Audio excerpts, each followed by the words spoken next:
Praise lord, హల్లెలూయా. దేవుని నామానికి స్తోత్రాలు. మీ అందరికీ నా వందనాలు తెలియజేస్తున్నాను.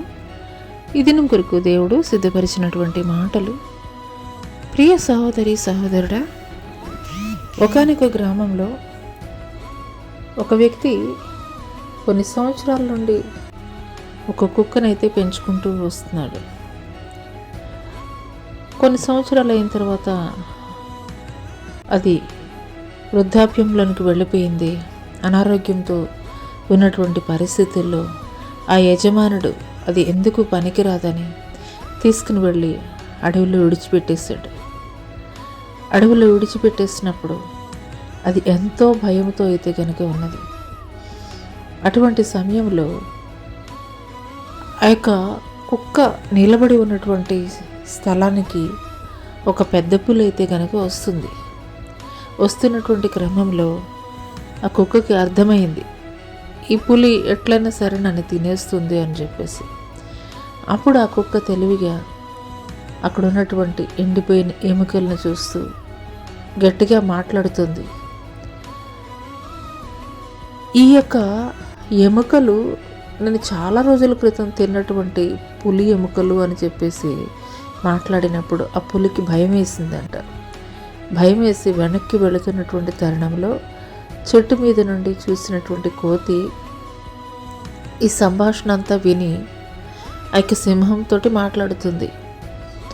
ఆ ఎముకలు ఎప్పుడు నుండో నేను చూస్తున్నాను, అవి సింహము లేదంటే కనుక చిరుతపులి ఎముకలు అయితే కనుక కాదు, నేను ఎప్పటి నుండో చూస్తున్నాను, నువ్వేం భయపడిన అవసరం లేదు, ఆ కుక్క అబద్ధం చెప్తుంది అని నేను తీసుకుని వెళతాను అన్నాడు.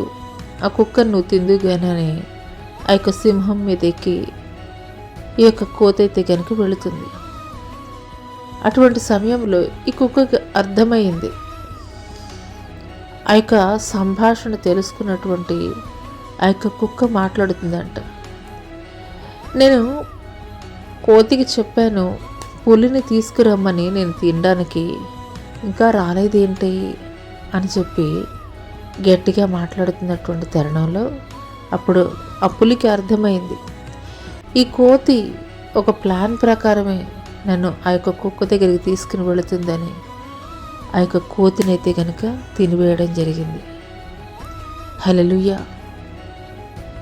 ఈ స్టోరీలో మనం నేర్చుకోగలిగేటువంటి నీతి ఏమిటి అని అంటే కనుక, దావీదు అభిషేకింపబడిన తర్వాత సౌలు రాజు దావీదునైతే సన్మానించలేదు. చంపాలని వెంటపడినటువంటి వాడిగా ఉన్నాడు.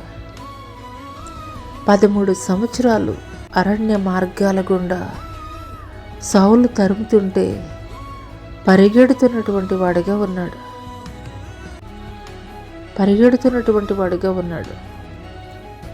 కానీ పరిగెట్టినటువంటి దావీదుని ఏ రోజున కూడాను శత్రువు చేతికైతే కనుక దేవుడు అప్పగించలేదు.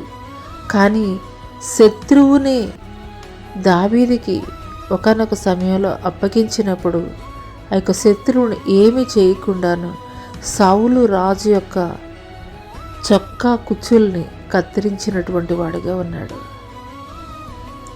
హల్లెలూయా. అంత మాత్రమే కాదు, సౌలుని దేవుని యొక్క మాటలకి వ్యతిరేకంగా ప్రవర్తించినటువంటి కారణముగా సౌలు రాజుని దేవుడు నిలిపివేశాడు. సౌలు రాజు స్థానంలో దావీదుని రాజుగా దేవుడు నిలబెట్టాడు. హల్లెలూయా.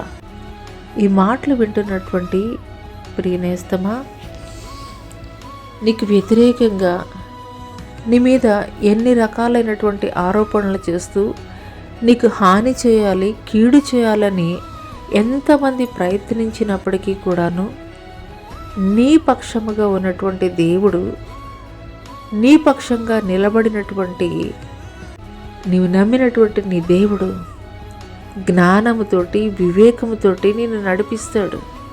అంత మాత్రమే కాదు, దావీదు మాట్లాడుతాడు కదా 23వ కీర్తనలో, నా శత్రువుల ఎదుట నీవు నాకు భోజనము సిద్ధపరచదువు. నూనెతో నా తల అంటియున్నావు, నా గిన్నె నిండి పొర్లుచున్నది. నేను బ్రతుకు దినములన్నీ కృపాక్షేమములే నా వెంట వచ్చును. చిరకాలము యెహోవా మందిరంలో నేను నివాసము చేసేదను. హల్లెలూయా.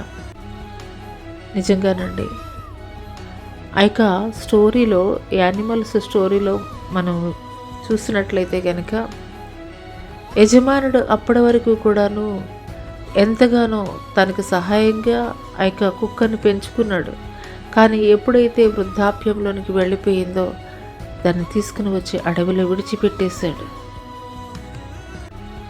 తనను చంపాలనుకున్నటువంటి పులి యొక్క ఆలోచన నుండి, మరి పులికి ఆలోచన చెప్పి చంపమని చెప్పినటువంటి కోతి యొక్క ఆలోచన నుండి కూడాను ఏ రీతిగా తప్పింపబడిందో ఆ యొక్క కుక్క తన యొక్క వివేకం ద్వారా, తన యొక్క జ్ఞానము ద్వారా.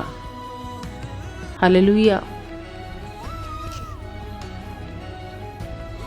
అదే రీతిగా ఒక దావీదు జీవితంలో కూడాను 13 సంవత్సరాలు సౌలు రాజు తరుముతున్నటువంటి క్రమంలో ఏనాడు కూడా శత్రువు చేతికి దావీదుని దేవుడు అప్పగించలేదు. పైగా సౌలు రాజుని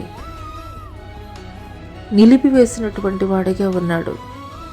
తన యొక్క చిత్తానికి వ్యతిరేకంగా చేసినటువంటి కార్యము కారణముగా సౌలు రాజు యొక్క అధికారాన్ని దేవుడు తీసివేశాడు.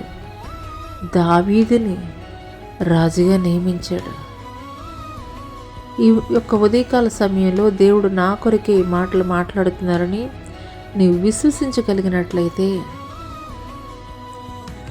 నీకు వ్యతిరేకంగా మాట్లాడేటువంటి జనుల యొక్క మాటలు, నీకు వ్యతిరేకంగా జనులు చేసేటువంటి కార్యాలని గురించి నీవు విచారించవద్దు. కానీ నీ పక్షముగా నీ శత్రువుల ఎదుట ఆయన భోజనం సిద్ధపరచగలిగినటువంటి శక్తిమంతుడు.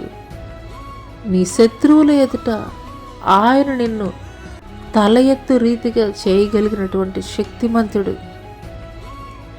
నమ్మిక మాత్రము దేవుడి పట్ల నువ్వు కలిగి ఉండు. నిశ్చయముగా ఏ జనుల మధ్య అయితే కనుక నిందింపబడ్డావో, అవమానింపబడ్డావో, అవహేళన చేయబడ్డావో, నీకు హాని చేయాలని ఏ జనులైతే అనుకున్నారో అదే జనుల మధ్య దేవుడు నిన్ను ఘనముగా నిలబెట్టబోతున్నాడు. అట్టి కృప దేవుడు నీకు దయచేయునుగాక. ఆమేన్.